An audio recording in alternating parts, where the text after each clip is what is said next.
ב7 באוקטובר עברה ישראל טלטלה משמעותית. מאז ישראל סובלת ממגפה ששמה טראומה לאומית.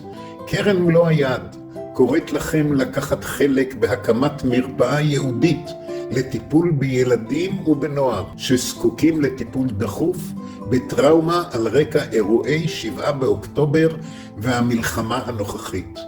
כדי לעשות זאת, חיפשנו ומצאנו את הגוף המקצועי המוכשר ביותר. בחרנו בצוות בית החולים גאה, כ-30 מקצוענים, המורכב מפסיכיאטרים, פסיכולוגים, עובדים סוציאליים, מרפאות בעיסוק. לצוות זה בראשות פרופסור גיל זלצמן, אנחנו רוצים לעזור כדי לבנות מרפאה מיוחדת, חיצונית לבית החולים, לטיפול בילדים ובנוער מגיל ינקות ועד לצבא. המרפאה אמורה לטפל במאות רבות של ילדים, בשיטות היעילות ביותר הידועות בעולם המדעי, כדי למנוע תסמונת פוסט-טראומטית ארוכת שנים וכרונית, שניתן למנוע על ידי התערבות מהירה ומקצועית. מספיקה הפניה של רופא משפחה מכל הארץ ומכל קופת חולים, כדי שכל מי שזקוק יקבל עזרה בחינם.